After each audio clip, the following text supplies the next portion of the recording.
encuentro 13, los posmodernos.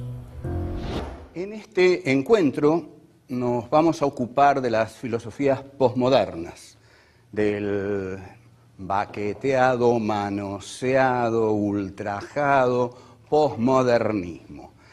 Cualquiera cree saber qué es el posmodernismo, cualquiera le dice a uno mi película es posmoderna, yo respondo una estética posmoderna, mi teatro es posmoderno, mi actuación es posmoderna, en esa galería exhibo mis cuadros posmodernos. Bueno, tienen suerte. Aquí les vamos a explicar qué es lo posmoderno. La posmodernidad no tiene un punto de inicio. En principio, la filosofía posmoderna se convierte en una moda, igual que el existencialismo, igual que el estructuralismo, y comienza a tener un auge muy potente después de la caída del muro de Berlín, que en realidad estas filosofías habían un poco prefigurado. El libro esencial o iniciático de las filosofías posmodernas es un libro del fenomenólogo francés Jean-François Lyotard, que se llama La condición posmoderna. La condición posmoderna, Lyotard empieza diciendo, este es un análisis sobre el saber en las sociedades desarrolladas, y a breves páginas concluye que en realidad en las sociedades desarrolladas es donde se acumula más el saber. Al acumularse más el saber, se acumula más el poder. Luego Lyotard tiene otro libro que fue comprado por muchos en la década del 80 porque decían, aquí me aprendo la posmodernidad. Porque se llamaba, y en esto fue bastante maligno Lyotard, se llamaba La posmodernidad explicada a los niños. Y el libro era espantosamente difícil, la verdad. Entonces, muchos de los que lo compraron lo llevaron de nuevo a la librería o lo tiraron por algún lado. En la posmodernidad explicada a los niños, Lyotard tiene un texto muy importante, axial, que se llama Misiva sobre la historia universal.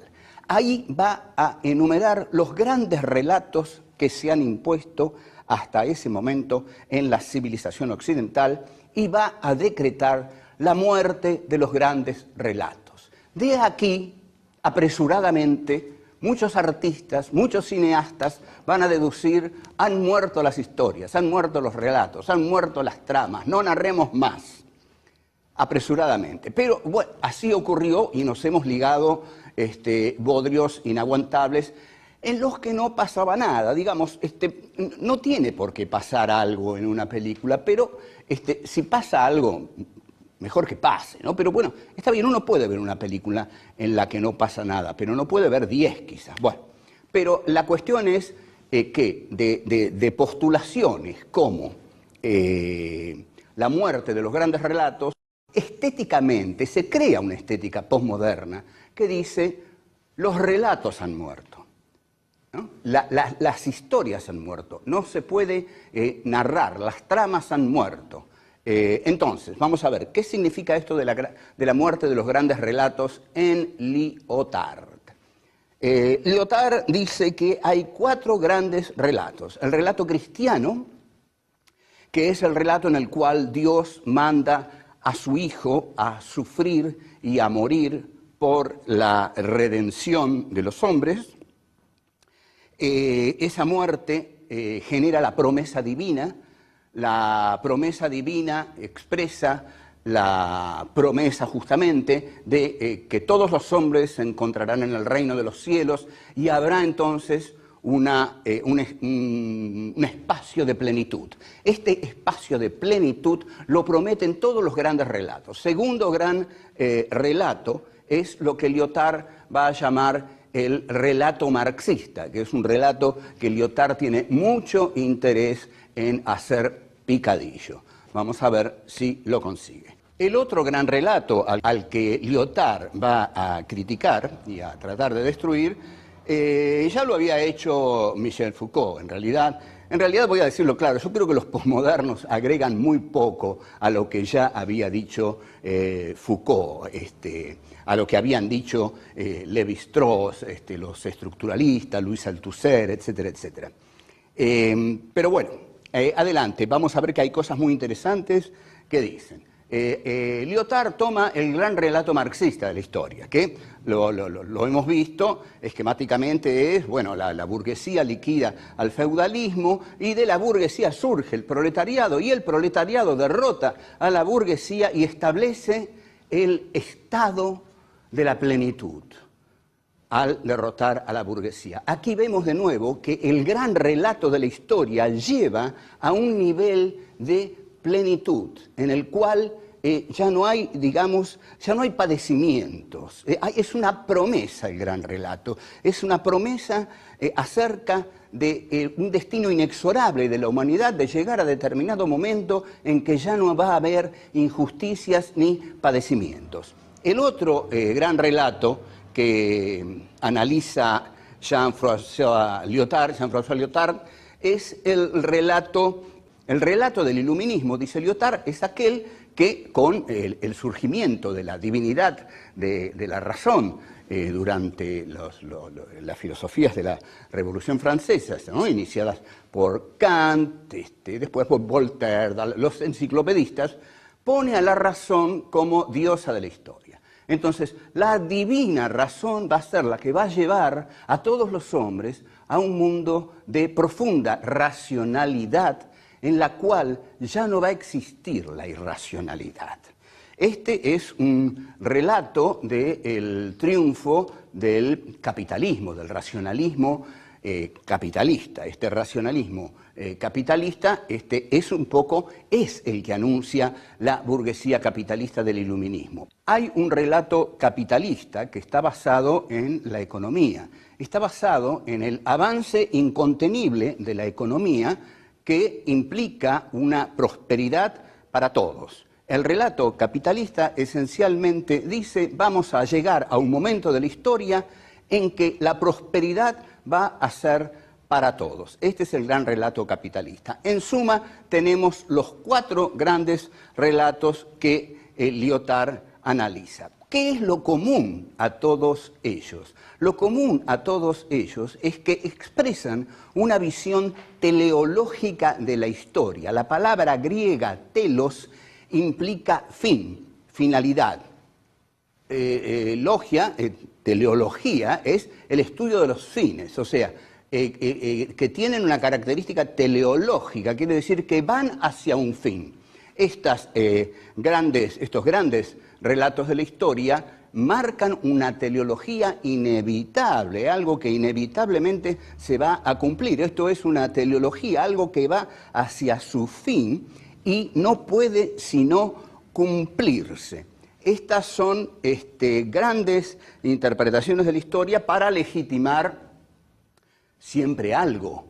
Digamos, el gran relato marxista, ¿qué es lo que legitima? Legitima la revolución del proletariado. Es esencial para llegar a la plenitud de la sociedad sin clases. El gran relato capitalista, ¿qué es lo que legitima? Legitima la economía capitalista, de mercado, el libre mercado, que es lo esencial para llegar a un estado de plenitud en el que va a alcanzar para todos. El relato iluminista lo que legitima es la razón.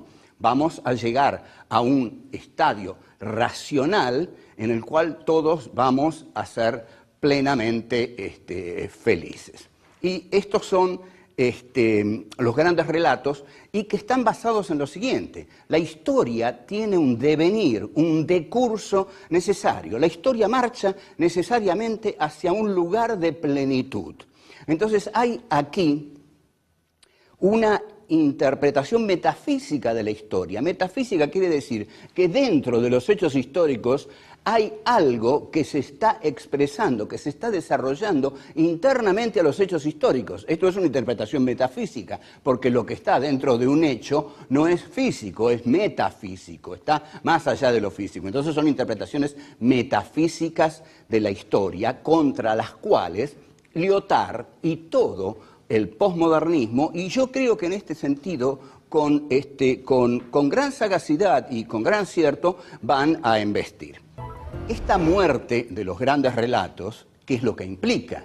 Implica que hay pequeños relatos. Entonces, lo que va a postular la posmodernidad es o el no relato, que es lo que en estética, digamos, teatral, cinematográfica, narrativa, se ha utilizado, el no relato, y también se ha utilizado en música. Voy a dar un ejemplo muy atractivo de la música, del no relato que prefigura las estéticas posmodernas. Si las estéticas posmodernas hablan de la muerte de los grandes relatos, de la exaltación de los pequeños relatos, o en última instancia del no relato, hubo un músico norteamericano que hizo una pieza absolutamente memorable que todavía se sigue, digamos, interpretando o se la tiene como el epítome de la música contemporánea.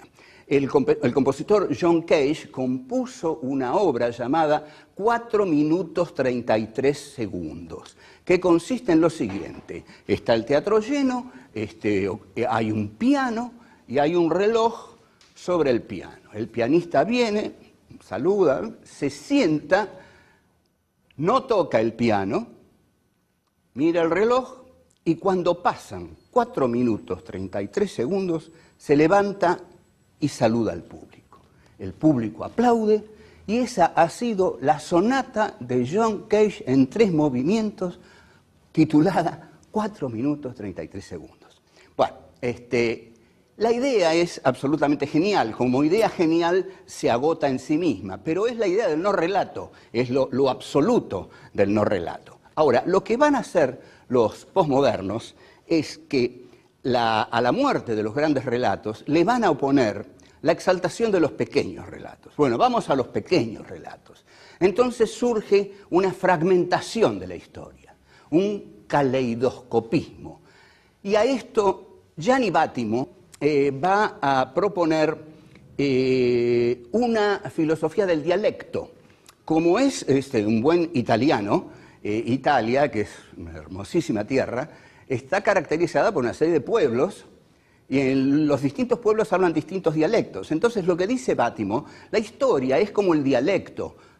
Son distintos dialectos que tienen que comunicarse entre sí, pero no hay, aquí está la cosa, no hay un gran dialecto, como había en el gran relato. No hay un gran relato, hay dialectos, hay montones de dialectos que establecen comunicación, a veces se entienden, a veces no se entienden, pero bueno, esa especie de fragmentación, de caleidoscopismo, de multiplicidad dionisíaca es la historia, porque la historia, para los posmodernos, como para Foucault y para Nietzsche, es una multiplicidad de hechos.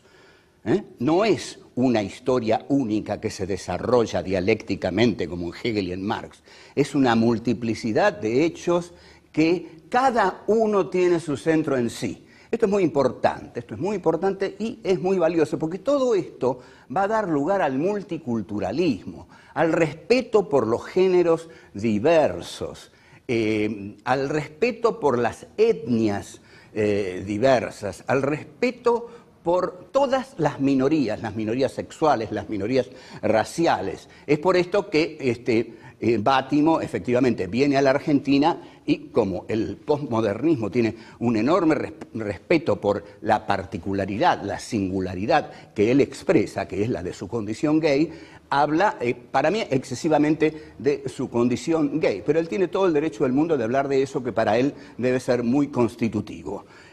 Pero efectivamente esta multiplicidad da lugar al multiculturalismo, ¿no? Digamos, respetemos al feminismo, ¿no? Respetemos a las mujeres, respetemos a los negros, respetemos a los gays, a las lesbianas, a todo lo que sea distinto. Hay una estética de la diferencia, hay un respeto, una exaltación de lo diferente. Y esto también está expresando la democracia liberal de mercado. No es casual que estos filósofos surjan y tengan un éxito poderosísimo luego de la caída del muro de Berlín y también antes, como preanunciando el triunfo del neoliberalismo. Nosotros tenemos que el mercado es una pluralidad de intentos dentro del campo económico del mercado. El mercado se ordena a sí mismo y la democracia es la pluralidad por excelencia, en la cual todos los sujetos políticos de la democracia valen lo mismo y deben ser todos tratados con el mismo valor. Todo esto, como vemos, es un amplio movimiento que tiene que ver con la economía, con la historia, con el feminismo, con el respeto a los modos de sexualidad diferenciadas y con el multiculturalismo, que en este momento reina en las academias norteamericanas. Nosotros ya volvemos.